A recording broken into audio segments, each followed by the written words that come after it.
Howdy do y'all, this is John, and today we're talking about Zack Snyder's Justice League, a new movie out on HBO Max right now. And in Zack Snyder's Justice League, a group of superheroes have to team up in order to stop this alien named Steppenwolf from potentially destroying all life on Earth. And this is what Zack Snyder had intended this movie to be when it was released. Okay, let's get the cat out of the bag and talk about what everyone's talking about first.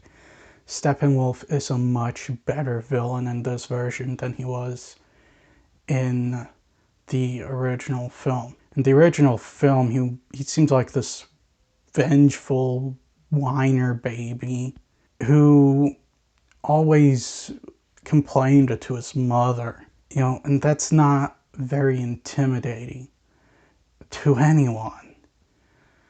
In this version, there's a whole lot of character towards Steppenwolf, and he actually feels like a bit of a threat here. This version of Steppenwolf is DC's best villain since Zod in Man of Steel, who was an incredible villain. You actually are informed as to why he's invading Earth.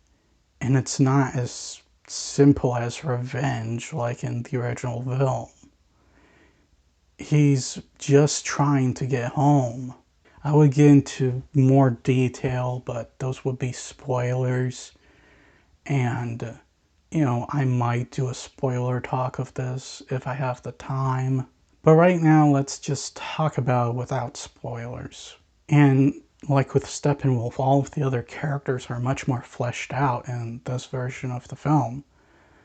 The Flash, you get to know a lot more about the Flash. Same thing with Cyborg. There are a few things about Cyborg that was implied in the original film, but they never really talked about it.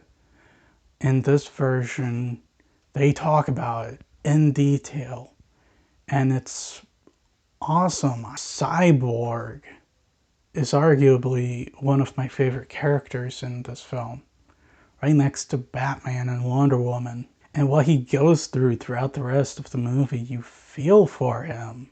You have a whole lot of sympathy for Cyborg in this movie. And a lot of the confusing aspects of the original movie, like how do they find this? How does this become this? Why is it that this person is talking about this happening then when Batman vs. Superman said it was before that point at all? All of these confusing aspects are completely omitted or simplified. Instead of they find out where this is through this, you instead have a much simpler thing that actually makes sense. Just goes to show that sometimes keeping things simple is more effective than doing things in a very confusing and convoluted kind of way. Really, I can only think of a couple things that I could complain about. One, it's not really much of a complaint. It's more of a critique, really.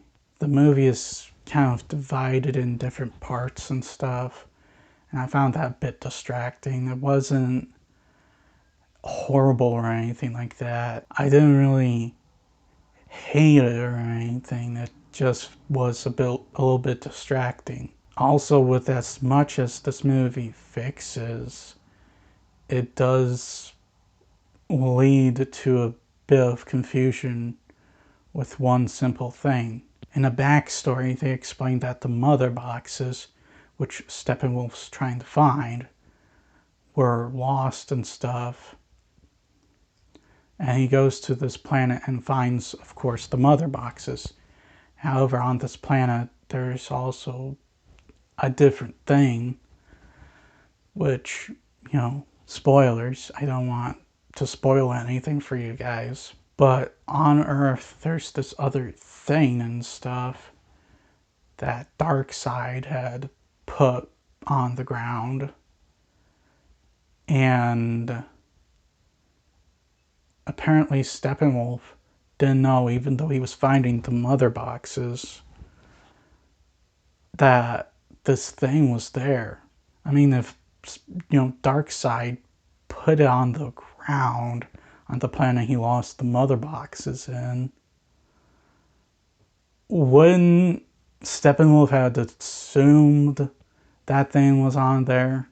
I don't know. It just did not make sense to me. Anyway, bottom line, the Snyder Cut.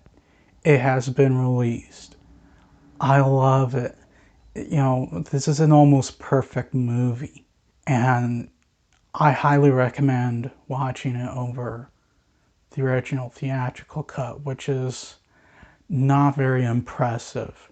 I don't think the theatrical cut is bad, but I don't find it to be anything impressive. And I'm a huge DC fan. I love my DC stuff. I want to be impressed by DC, and it just wasn't. This, on the other hand, is impressive. I'm going to give Zack Snyder's Justice League a 9. Well, that's all the time I have for today. Please like this video if you enjoyed it. Please also subscribe if you're new. And as always, please remember, the Bodetsky will return.